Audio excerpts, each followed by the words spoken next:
오늘 바울과 바나바가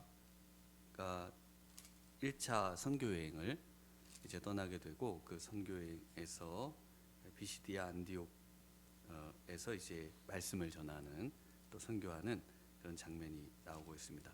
그래서 이 앞에 13절에 바울 및 동행하는 사람들이 바보에서 배 타고 밤빌리아에 있는 버가에 이르니 요한은 그들에게 떠나 예루살렘으로 돌아가고, 그래서 이 안디옥 교회에서 바나바와 이 마가와 함께 1차 선교여행을 떠나서 이제 도착한 곳이 구브로라고 하는 곳입니다. 지금 사이프러스 섬인데요, 터키에 그곳에 이제 파포스라고 하는 바보라고 불리는 곳에서 다시 배를 타고 이제 밤빌리아라고 하는 곳에서, 그곳에서 그 버가라고 하는 곳에서 이 바울과 바나바 그리고 마가가 있다가 이 결정을 어떻게 하는가 하면은 그 타우루스 산맥을 넘어서 이 비시디아 안디옥으로 가기로 합니다. 그래서 어떻게 이렇게 무모한 결정을 하는가? 왜 바울은 어떤 면에서 좀 편한 여행 일정을 잡을 수도 있음에도 이렇게 힘든 일정을 잡을까? 이런 생각을 해볼 수가 있습니다. 그러나 앞에 계속해서 바울이 선택되고 또 바울이 어떻게 사역했는지를 보면 전부 바울은 성령의 보내심을 받고 성령의 충만함을 입고 성령의 인도함을 받아서 지금 계속해서 성령을 따라다니는 모습을 볼 수가 있습니다. 성령이 충만하여 그 성령 가운데서 이런 결정을 내리는 모습을 볼 수 있고, 그것에 성령 충만하지 않으면 이해할 수가 없는 상황이 되는 겁니다. 그래서 요한은 이제 돌아가고, 이때를 회상하면서 쓴 글로 알려진 것이 고린도후서 11장에 나오는 바로 바울이 자신이 당한 모든 그리스도의 일꾼으로서 당한 일들을 기록한 것입니다. 그래서 고린도후서 11장 23절에 보면 그들이 그리스도의 일꾼이냐 정신없는 말을 하거니와 나는 더욱 그러하도다. 내가 수고를 넘치도록 하고 옥에 갇히기도 더 많이 하고 매도 수없이 맞고 여러 번 죽을 뻔하였으니, 여러 번 죽을 뻔했습니다. 유대인들에게 40에 하나 감한 매를 5번이나 맞았으며 3번 태장으로 맞고 1번 돌로 맞고 3번 파선하고 일주야를 깊은 바다에서 지냈으며 여러 번 여행하면서 강의 위험과 강도의 위험과 이 내용들이 이제 거의 지금 이 타우루스 산맥을 넘어가는 일의 어려움을 나타내주고 있습니다. 이방인의 위험과 시내의 위험과 광야의 위험과 바다의 위험과 거짓 형제 중의 위험을 당하고, 또 수고하며 애쓰고 여러 번 자지 못하고 줄이며 목마르고 여러 번 굶고 춥고 헐벗었노라. 이 외의 일은 고사하고 아직도 날마다 내 속에 눌리는 일이 있으니 곧 모든 교회를 위하여 염려하는 것이라. 그래서 이런 외적인 어려움들, 또 고난들, 또 고통들, 이것들을 능가하는 사도 바울에게 있어서 짓눌리게 하는 것, 바로 하나님 나라와 하나님의 일, 이것이 우선되고, 또 이것이 사도 바울과 그 일행을 이런 모든 험지로 가는 것을 막을 수 없었다. 또 이것으로 오히려 나가도록 강권했다라고 볼 수가 있겠습니다. 네, 그런 사도 바울의 마음은요, 우리 마지막 절에 보면 제자들은 기쁨과 성령이 충만하니라.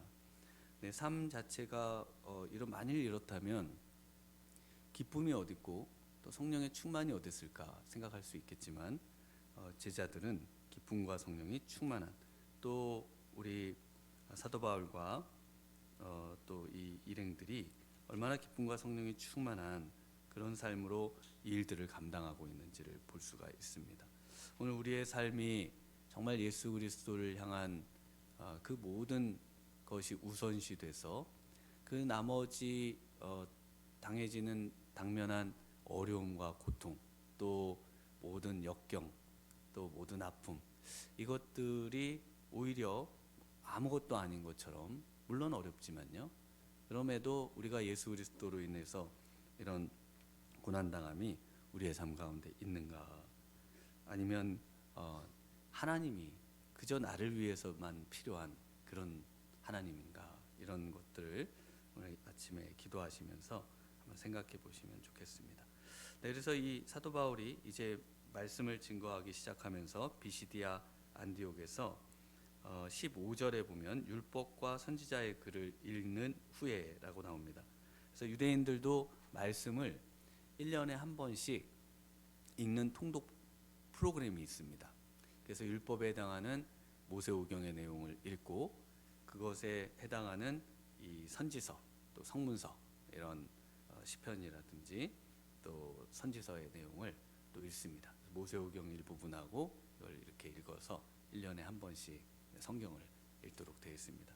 네, 유대인들이 조금 더 쉬워요. 왜냐하면 신약이 없으니까 조금 더 짧기는 합니다만은 그래도 매일 성경을 읽고 또 안식일에도 역시 그에 해당하는 성경을 읽고 그리고 이제 바울에게 거기에 있는 사람들 중에 이제 그 지도적인 위치에 있는 사람들에게 일어나서 말씀을 전할 사람을 권하죠. 그리고 바울이 말씀을 전합니다. 그래서 굉장히 큰 회당인데요. 이 비시디아 안디옥에 있는 회당이 굉장히 많은 유대인들이 모여 있습니다.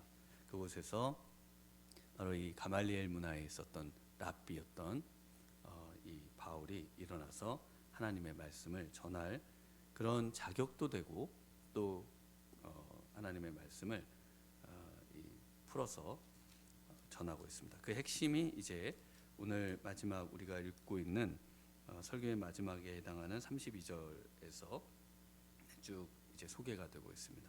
그 핵심은 바로 예수님이 하나님께서 이미 예정하시고 그리고 보내시기로 작정하신 그분이면서 그분은 죽었다가 다시 살아나게 되신 바로 그분이다. 그래서 죽음 이후의 삶, 바로 죽음 이후의 생명, 죽음을 능가하는 그 부활의 그것을 우리에게도 동일하게 이분을 통해서 주신다고 하는 내용이 소개되고 있습니다. 그래서 오늘은요, 어떻게 우리의 삶이 기쁨과 성령에 충만할 것인가 라는 내용으로 같이 한번 살펴보기를 원합니다. 첫 번째는 바로 이 말씀을 들을 때 제자들이 기쁨과 성령이 충만하죠. 그래서 여기서 이 말씀이 뭡니까? 우리 42절을 한번 같이 읽어보겠습니다. 그들이 나갈새 사람들이 청하되 다음 안식일에도 이 말씀을 하라 하더라. 네, 이 말씀, 바로 이 말씀은 사도 바울의 그 설교의 내용입니다. 사도 바울의 설교의 내용을 보시면 전부 예수 그리스도의 죽음과 부활에 초점이 맞춰져 있고 성경 자체가 예수 그리스도를 통해서 해석이 되는 바로 복음입니다. 복음이 우리에게 항상 설명되고 또 복음이 우리에게 성경으로 읽혀질 때마다 기쁨과 성령이 충만하게 되는 것이죠. 그래서 이 말씀은요 44절을 한번 같이 읽겠습니다. 그 다음 안식일에는 온 시민이 거의 다 하나님의 말씀을 듣고자 하여 모이니, 네, 하나님의 말씀, 주의 말씀이라고 또 기록이 되고 있습니다. 그래서 원래 이 회당의 모임, 회당이라고 하는 말과 또 교회라는 말은 원래 모임이라는 의미를 갖고 있습니다. 왜 모이는가? 왜 하나님께서 안식일마다 모이고 주일마다 모이고 또 모이기에 힘쓰라고 하는가? 바로 이 하나님의 말씀을 듣고자 하여 모이죠. 그래서 하나님의 말씀을 듣고자 하여 모일 때, 그리고 그 하나님의 말씀을 들을 때, 그리고 하나님의 말씀을 이해할 때, 이 복음의 그런 은혜를 깨달을 때, 그때 우리 안에 진정한 기쁨이 있다는 것입니다. 그리고 성령이 충만하게 된다는 것이에요.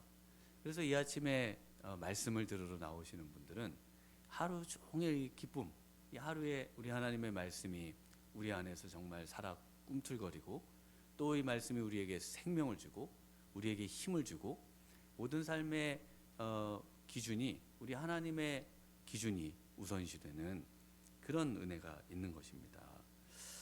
그럼에도 그렇지 못한 사람들이 또 소개가 됩니다. 그래서 이 45절에 보면은 유대인들이 이제 시기하고 또 반박하고 비방하죠. 그럼에도 사도 바울이 계속해서 이 말씀을 이제 유대인들에게만이 아닌 이방인에게로 나는 이방인의 사도가 되는, 바로 하나님의 어떤 면에서는 원하셨던 일들이죠. 그래서 기쁨을 얻는 또 성령 충만한 그런 삶으로 인도함을 받는 두 번째 일은 바로 하나님의 복음의 사역을 감당하는 것입니다. 그래서 우리가 어떤 어려움이 있더라도 하나님의 말씀을 증거하려고 하고 하나님의 말씀대로 살려고 할 때, 그때 하나님이 우리에게 기쁨과 성령의 충만을 주시는 것입니다. 혹시 전도를 해보셨나요? 전도를 해보면 굉장히 어색하죠. 굉장히 어색하고 힘든데 처음 모르는 사람에게 말을 건다는 게 어렵지 않습니까? 그런데 말문을 열고 그분이 일단 그분에게 말을 하기 시작하면은, 그분은 듣는지 안 듣는지 잘 몰라도 내 마음에는 이 기쁨이 차오르는, 그 희한하게 이 담대함이 어디서 올라나오는 그런 이제 경험들을 하게 됩니다. 이게 참 전도의 신기한 점인데요. 바로 하나님의 말씀을 증거하면 분명 뭐 시기도 있고 반박도 있고 비방도 있지만, 그럼에도 말씀을 전함으로 인해서 그 기쁨들이 차오르고, 더 나아가서는 우리 48절을 한번 같이 읽어보겠습니다. 48절 함께 읽습니다. 이방인들이 듣고 기뻐하여 하나님의 말씀을 찬송하며 영생을 주시기로 작정된 자는 다 믿더라. 이 모습을 보면서 더 기쁨과 성령이 충만합니다. 말씀을 전하는데 말씀으로 인해서 복음을 듣고 예수님을 믿는 사람이 생기는 거예요. 이 복음을 듣고 예수님을 믿는 사람이 나 같은 하찮은 사람의 입을 통해서도, 또 나를 통해서도 하나님께서 정말 예수 믿고 구원 얻는 자가 생기게 한다는 그 사실에 너무 놀랍고 감격스러워서 말할 수 없는 기쁨과 이 성령의 충만함을 경험하게 되는 것입니다. 그래서 하나님의 말씀을 듣고 변화되는 사람들을 통해서, 그리고 찬송하는 사람들을 통해서 기쁨과 성령이 또한 충만한 것이죠. 그리고 또 세 번째로 보면요, 우리 50절 먼저 한번 읽어보겠습니다. 50절. 이에 유대인들이 경건한 귀부인들과 그 신의 유력자들을 선동하여 바울과 바나바를 박해하게 하여 그 지역에서 쫓아내니. 그래서 쫓겨남을 당하게 되는데요. 유대인들이 사용하는 방법, 바로 세상이 사용하는 방법이죠. 경건한 귀부인들과 신의 유력한 사람들을 선동해서 바울과 바나바를 박해하고 쫓아냅니다. 그런데 51절 함께 읽어보겠습니다. 두 사람이 그들을 향하여 발에 티끌을 떨어버리고 이고니오로 가거늘. 이 발에 티끌을 떨어버리는 것은 우리 예수님께서 제자들을 보내시면서 하신 말씀 중에 들어있습니다. 마태복음 10장 13절에 그 집이 이에 합당하면 너희 빈 평안이 거기 임할 것이요 만일 합당하지 아니하면 그 평안이 너희에게 돌아올 것이니라. 누구든지 너희를 영접하지도 아니하고 너희 말을 듣지도 아니하거든 그 집이나 성에서 나가 너희 발의 먼지를 떨어버리라. 내가 진실로 너희에게 이르노니 심판날에 소돔과 고모라 땅이 그 성보다 견디기 쉬우리라. 그래서 복음을 전했을 때 그것을 받아들이지 않으면은 너희 발에 먼지를 떨라 이렇게 돼 있는데, 그걸 그대로 실천하고 있습니다. 왜 먼지를 떨어야 되느냐? 그 당시 이제 그 유대인들은 그 랍비들이 뭐라고 가르쳤는가 하면요, 이방 지역을 방문했다가 다시 돌아올 때, 그럴 때는 항상 이 몸에 있는 먼지, 발에 있는 먼지를 털어서 그 거룩하지 못한 지역의 모든 것을 내가 다 털고 떨고 그리고 이제 거룩한 곳으로 돌아온다, 이런 의미를 담고 있습니다. 그러니까 더러움을 남기는 것을 떠나는 거죠. 근데 지금 이스라엘 이 바울과 바나바가 누구를 향해서 지금 이 행동을 하고 있는가 하면은 바로 유대인들을 향해서 이 행동을 하고 있다는 겁니다. 다시 말해서 자신에게 있어서 이 친족이요, 또 어떤 면에서는 가장 이 끈끈하고 또 가장 하나인, 그래서 유대인들은 항상 이 자신들의 어떤 공동체들을 모아놓고 자신들의 어떤 그 돕고 또 서로 하나됨을 확인하는 그런 민족인데요. 그런데 그것을 지금 유대인들을 향해서 그리 하고 있다는 겁니다. 네, 이것은 새로운 이제 하나님 나라의 백성으로의 그 소중함을 보여주고, 이제 하나님 나라의 백성에는 이런 어떤 인종과 또 민족과 또 어떤 종교와 이런 것들이 아닌 정말 복음과 하나님의 그런 부르심에 근거한다는 것을 사도 바울이 보여주고 있다는 것이죠. 그것이 바로 교회입니다. 교회는요, 하나님이 만드시는 새로운 인류예요. 교회는 하나님이 만드시는 새로운 민족이고 새로운 공동체입니다. 그리고 더 나아가서 새로운 가족입니다. 그래서 그 안에 함께함을 알고 또 그것을 누릴 때, 그럴 때 바로 기쁨과 성령이 충만하다라고 말씀하고 있습니다. 오늘 이 아침에 정말 우리 안에 복음이 살아있고, 정말 복음이 우리의 삶의 근거가 돼서 죽음도 우리에게는 방해가 되지 않고, 그 어떤 것도 우리 안에 있는 기쁨을 빼앗아 갈 수 없고, 그 모든 것을 이겨나갈 수 있는 바로 우리 하나님의 은혜, 능력, 성령이 충만한 이 아침 되시길 주님의 이름으로 축원합니다. 네, 기도하시겠습니다. 하나님 아버지 감사합니다.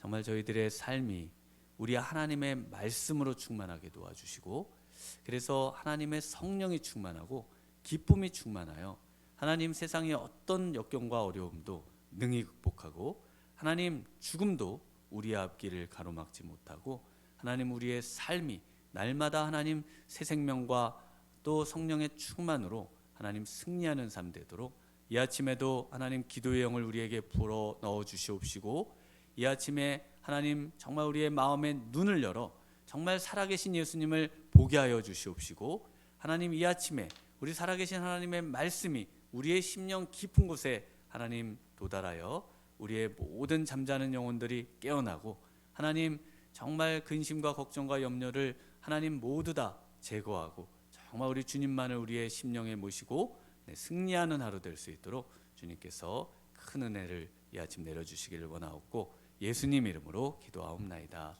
아멘.